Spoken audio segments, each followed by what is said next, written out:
The final episode, post-draft 2025 NFL draft grades. We've gone team by team, talked about every player drafted in the NFL this season, and we finish up with the AFC East, talking Bills, Dolphins, Patriots, and Jets draft hauls. We're grading them on today's Peacock and Williamson.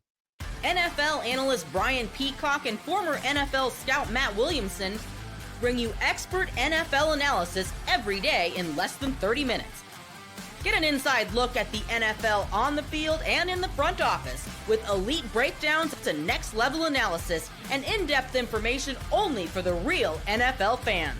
This is Peacock and Williamson, and it starts now.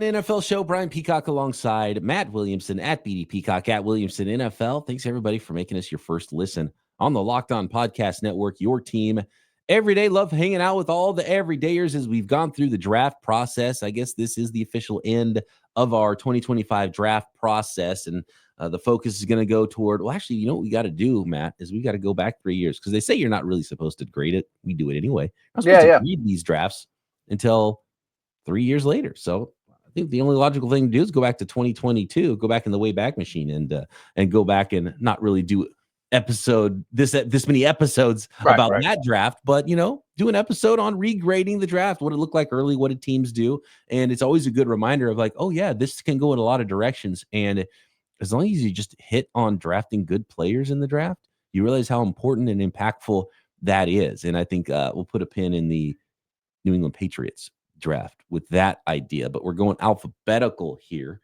And by the way, make sure you subscribe on YouTube and everywhere you get your podcasts. So welcome to all the new listeners as well. Hang out with us, breaking down the entire league every single day. We're going alphabetical. Starts with the Buffalo Bills and their draft in 2025, Matt.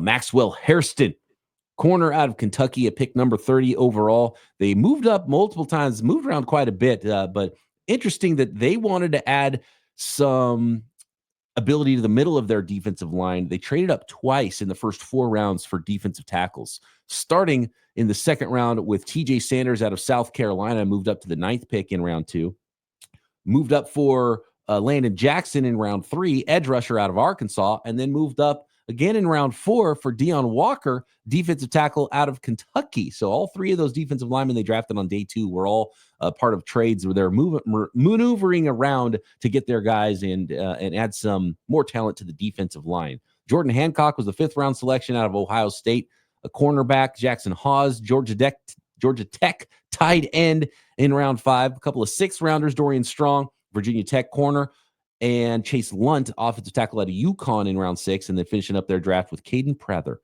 a wide receiver out of Maryland, in round 7. How do you grade this Buffalo Bills draft haul?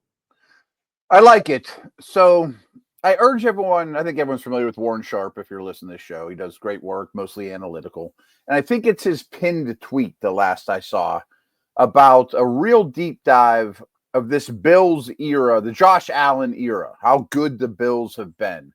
And the crux of it is the reason the Bills have not reached the promised land is by no means whatsoever Josh Allen. That not only that, he's been the best playoff quarterback, best postseason quarterback, including Mahomes, including Brady, including Hurts, during this entire stretch. That he's been amazing in their games in the postseason. And the defense has been crap. It really has. In those games, playoff Bills defense over the last 5-8 years, whatever it's been.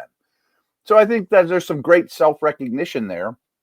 And I think it was you telling me their GM lost his mind on the radio whenever they questioned. Someone said, why didn't you go get weapons for Allen? They're like, the defense stinks, and he's right. But I do think there was some overdrafting too, to be honest with you. I love the strategy, and a lot of their early picks I thought went half a round too early. You know what I mean? So I'm nitpicking, and they weren't my favorite players at their position. But I think you could also argue, hey, this is a really deep defensive tackle draft, but there's not that many premium corners. So let's get one of the premium or almost premium corners to check that off the list in Hairston, and then we'll attack D-line like crazy, which I think that's a fine strategy. Deion Walker to me he's just not for me. I think he stands straight up and does nothing. I mean, I just think he's one of these big people that 1 out of 10 reps is really good, but the other ones he just stands there and is an oak tree in the middle and doesn't do anything. And my other criticism is a lot of their great success is on the back of that amazing safety tandem they had forever. Poyer and I should remember his name off the top of my head. And they never really, it's in Hyde. And I know they drafted a safety last year pretty high, but not taking any safeties despite all this defensive action was a little surprising to me. Although maybe Hancock projects the safety, maybe. Man, I saw the same thing with Deion Walker. Not for me. He's big. He's kind of like one of those guys that's too big, 6'8", 328. And people are talking about him as a freak. And he was, I think, the leader of this. He might have been in Feldman's Freaks. I can't remember where it was. But he was like, "Oh, 4.7. I'm going to run a 4.7." He had 5.35. Not even close. With a 3.01 20-yard split. Like everyone gets past 20 yards in less than 3 seconds except for Deion Walker. 1.9 10-yard split. 25-inch vertical, which is one of the, like, why are you jumping if it's only 25 inches? Like, you just, 22 bench press reps, I guess, is whatever.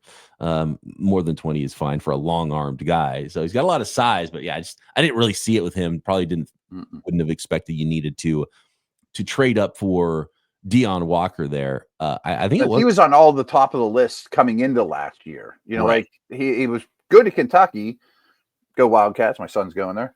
Nice. But this past year, watching him quite a bit, it's like, man, he doesn't go anywhere. He doesn't do anything. He stands straight up. So that's kind of one thing with the Bills, because they drafted 2 Kentucky guys, because their first rounder, Maxwell Hairston, out of Kentucky. Draft basketball players out of Kentucky, not football players. Right. But Maxwell Hairston, obviously fast, 5'11", 183. Was he even the best corner available at this point? There were some guys that were hurt that I just think that if you're the Bills, you can't take those chances. So I get why Maxwell Hairston was their pick. And man, they just had to add a corner with what they went into the draft with at that position. So I totally get that. And late first round, I think it was the right spot for Maxwell Hairston. I actually like the TJ Sanders pick, and even moving up. Yeah. And I think, what's funny is they actually traded up in front of the Niners both times in round 2 and 4. And the Niners did take defensive tackles both times at those spots. So I think there was some intel. And I don't know if they took the Niners guy and TJ Sanders in round 2, but I love that he can give you that pass rush from the inside. And that's what he's all about. And obviously Deion Walker, different with a whole lot of size at defensive tackle. And Landon Jackson, I'm fine with in the 3rd round. People were talking about him in the top 50. I thought that was a little too high just because he's such a stiff, segmented athlete. But he's learned to use his weaknesses really well. And I think he's a high character player and has worked hard to become what he is. So from that aspect, I like it in round 3. I don't think he's going to be a super dynamic NFL player, but he can set the edge, and he's learned how to minimize his weaknesses as a pass rusher. And he can get after the quarterback a little bit. So, and obviously explosive right off the ball too is Landon Jackson. And as far as the day 3 guys, I just don't really have a strong opinion. Real variety of defensive linemen. Jackson doesn't look like Walker. They don't look like Sanders. So they're all going to have different roles. Dorian Strong's a zone corner like Hairston, but with better size. I think that's a nice pick in the 6th round. And I did want to highlight the 2 offensive players they took late in Jackson Hawes. I mean, I give the Bills credit. I mean, we've been doing this long enough that people probably remember that I was really critical of the Bills a couple years back. You don't realize you play in Buffalo. You need to have big mauling offensive linemen. Go draft Torrance out of Florida. That's 350. I mean, and now they do. They really have embraced the physicality aspect of offense. And Jackson Hawes is a nasty blocking tight end. So I think that fits really well. And speaking of their O-line, Chase Lunt kind of reminds me of Brown, their right tackle. He was like this long, angular, small school guy when he came out. Yeah. And maybe they can develop him slow like that, I think it's a solid class. I like it. Their biggest need was corner. They drafted 3 corners. Their next biggest need was defensive line. They drafted 3 different defensive linemen of all different shapes. I really do like TJ Sanders. One of the things I love about TJ Sanders, I think he played more like 280, 290 in college in the interior, but he got up to 305 at his pro day, and he worked out at his pro day at the heaviest size and had and ran sub 5, 4.95 40.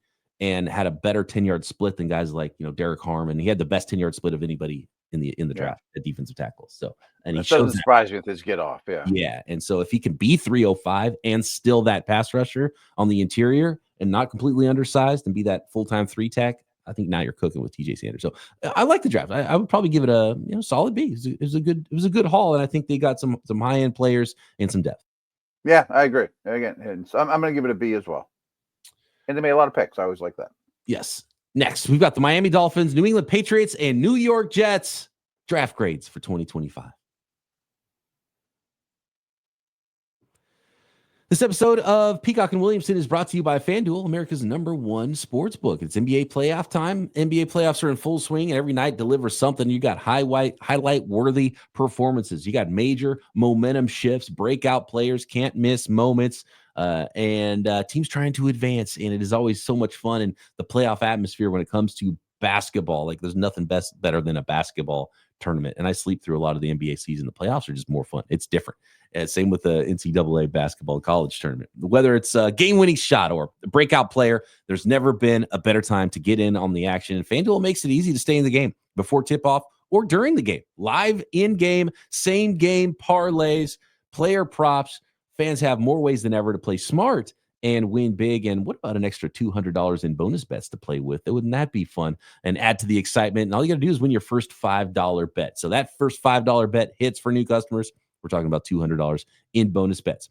So new to FanDuel, it's the perfect time to sign up. Head to FanDuel.com and place your first $5 bet. If it wins, you'll get $200 in bonus bets and make every moment more with FanDuel, official sports betting partner of the NBA.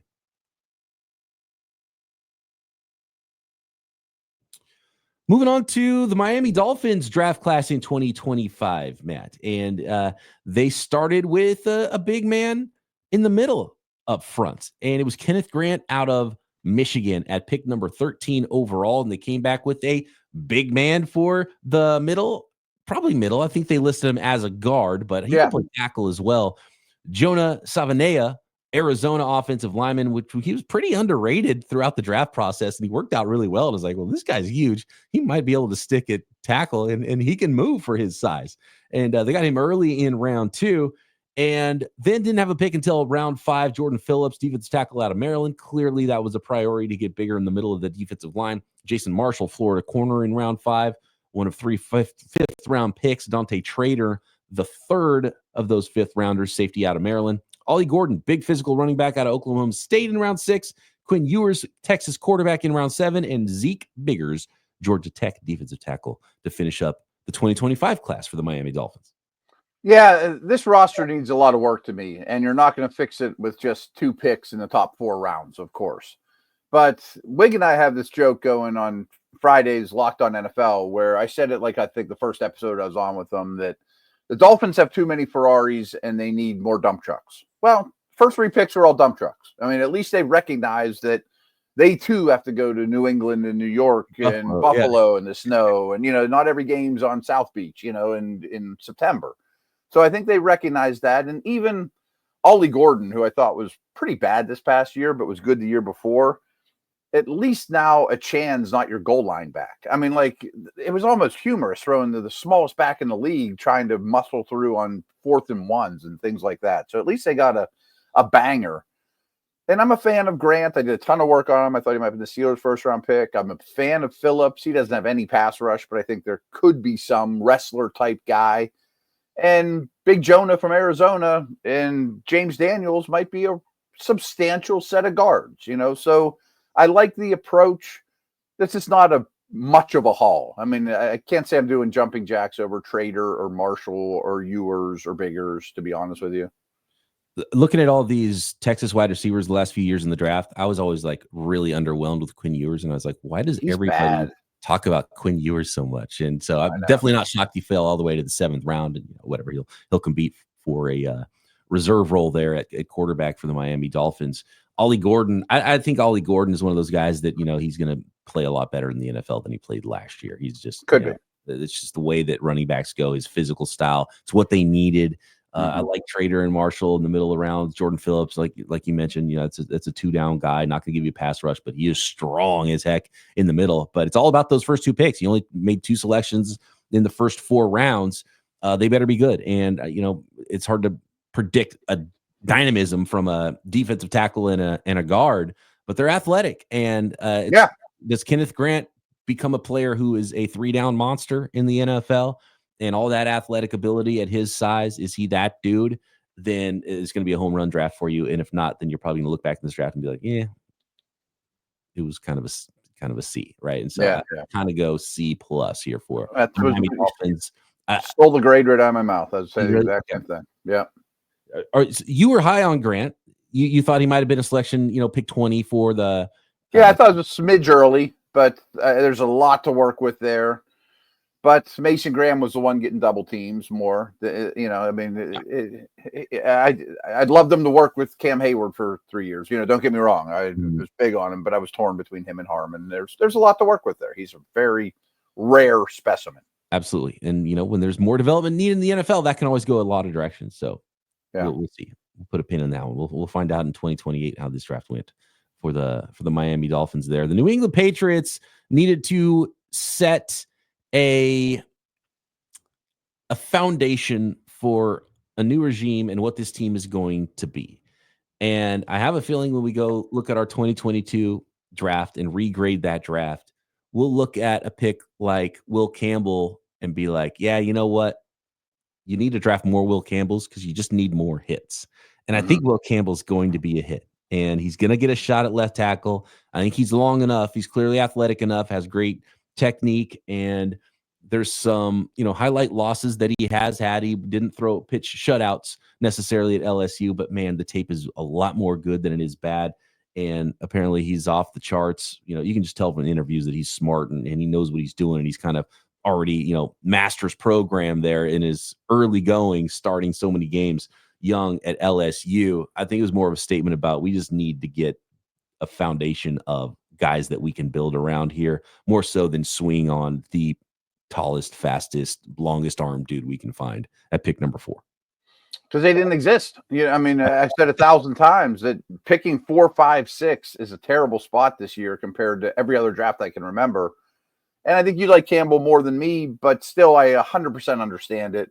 You've got a studly looking franchise quarterback, and now you actually have 5 real offensive linemen in front of him, and he was the last piece at the most important spot. And even the 3rd rounder, Jared Wilson from Georgia, can probably sit a year. They wouldn't have had that advantage before. They actually have a real line. And you get 2 playmakers for him. I mean, Henderson is the best passing down back, more or less, in this draft with protection and easy throws for May. And I think Kyle Williams is an utter steal. I'm grabbing him in all my dynasty leagues on the cheap. I did think they would even be heavier offensive draft, even though they went first 4 picks on offense. But I like Farmer a lot. I like Swinson a lot. And I thought they would go about a round higher than they did. My thoughts and my grade on the New England Patriots draft next. It's going to be a pretty good grade. They did a lot. I want to actually real quick on Trayvon Henderson because you brought it up. Just a highlight tape of him in pass protection. And that's got to give offensive coaches, quarterbacks, and head coaches just all jacked up, because that's usually the thing that running backs aren't good at coming out of college. Trayvon Henderson, for being a burner and having 4.4 flat speed, he is so fun to watch in pass protection, and he will absolutely obliterate guys. He is a really good receiver out of the backfield. So if you're trying to help out your young quarterback, I think it goes understated how much he is going to help you, potentially even more than the Ashton Genties and the Amarian Hamptons of the world, because he's a dynamic runner as well. I love Trayvon Henderson. He was my running back 2 in this class. So I think that is a home run pick for the player. Obviously, he's a really high pick in the 2nd round, so you would like to be able to not draft running backs that high, but I get why they love Trayvon Henderson, and I think he's going to be a really good player. So the first 2 picks I really like, and they might not have been my favorite pick. You touched on it a little bit. Let's finish our grades with the New England Patriots and then talk. Super quick, I was going to throw one thing about the protection. I'm sure Vrabel appreciates the Ohio State picking up the blitz, tough guy, even though you're a little smaller. And this is a side note, I don't want to spend too much time on it, but I really think it's an NIL thing that these guys are like professional athletes. No receivers in this class blocked. No running backs could pass block either, because I just think they're not as incentivized to. except for Egbuka and Henderson, and they won the national title. They didn't need a running back. They had Travion Henderson. They brought in Quinshawn Judkins with NIL. Right, as well. Right. Like, let's share time with two studs. Judkins actually went higher than Travion Henderson because of his size mostly, and he's a really good player too. I like Henderson a little bit more. It's funny story is a couple drafts ago, the 49ers drafted Jair Brown out of Penn State, safety, not the fastest safety, and Croc and I on Locked On 49ers were breaking down his film and put on the Ohio State game. He's like, you know what? I'm a little bit worried about that top end speed. Look at this running back just outrun the angle like crazy. And then fast forward a couple years later, and we're like, oh yeah, that was number 32. That was Travion Henderson, wasn't it? Okay, that kind of starts to add up now. Why he just did that to a lot of people. Yeah. Next, let's talk. We'll grade officially the Patriots draft. Talk about some of the later picks, and then New York Jets draft grade to finish up the 2025 draft coverage here on Peacock and Williamson.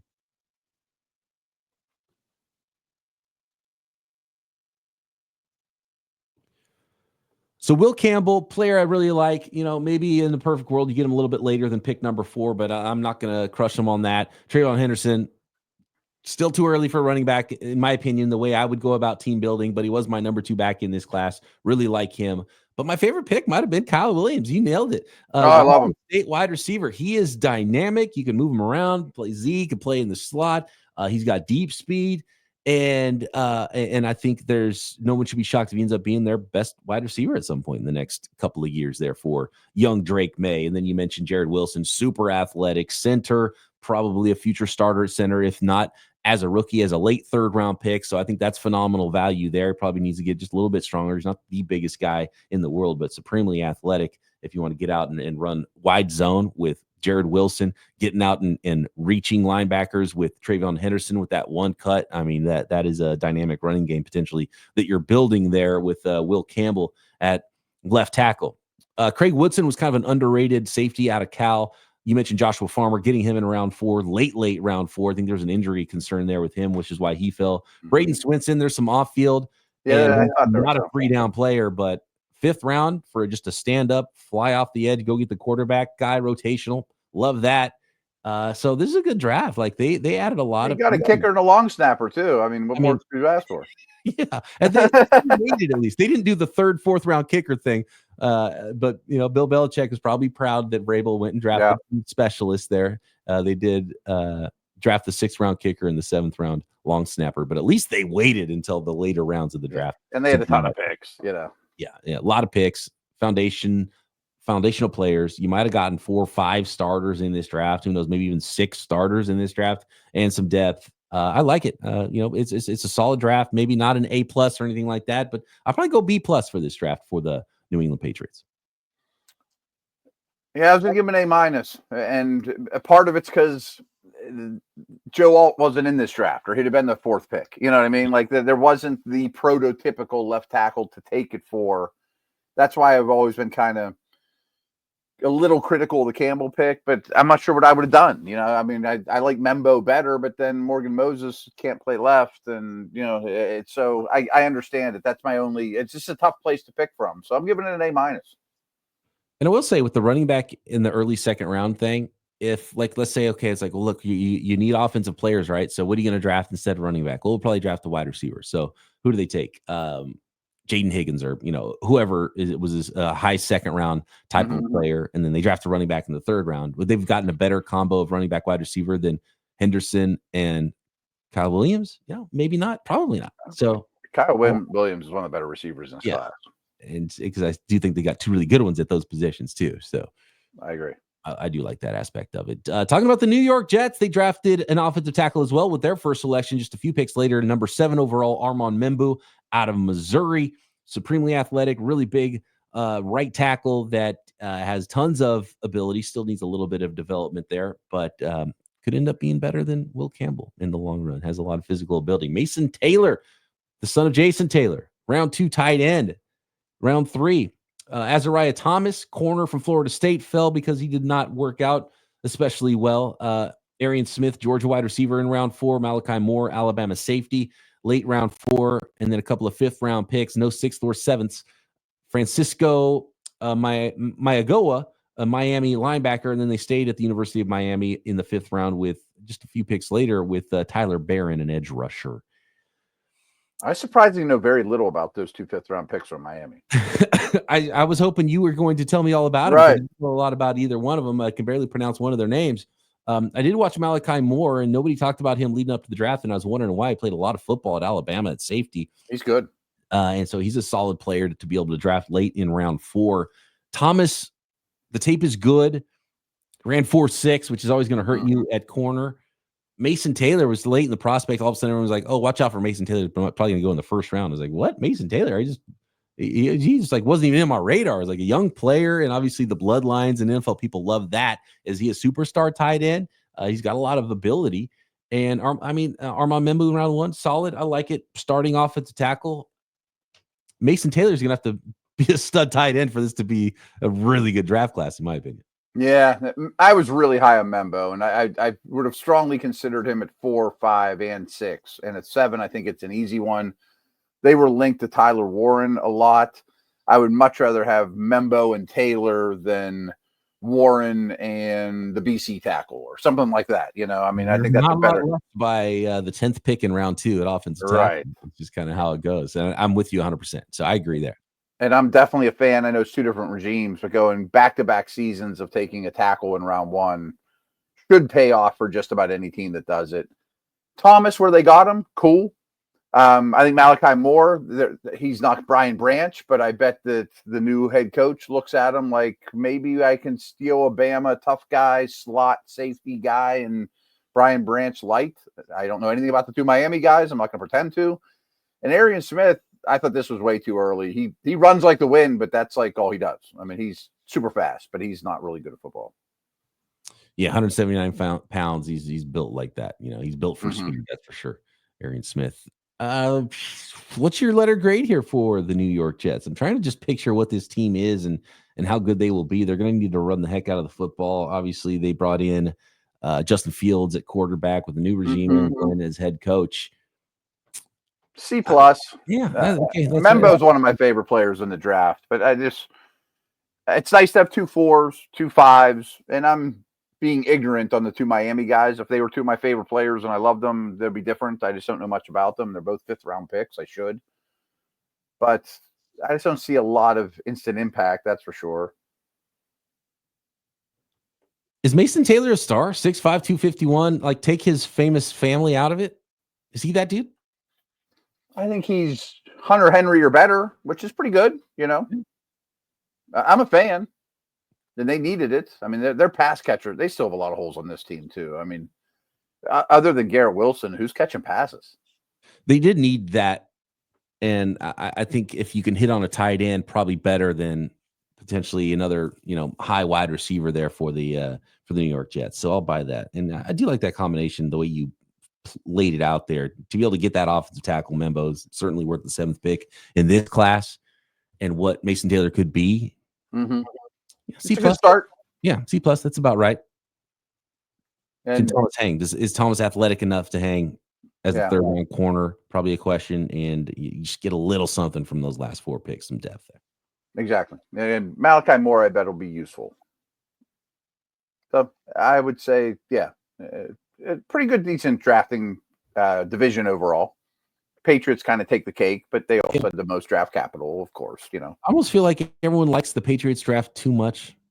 I've been saying the same thing. I feel like A plus.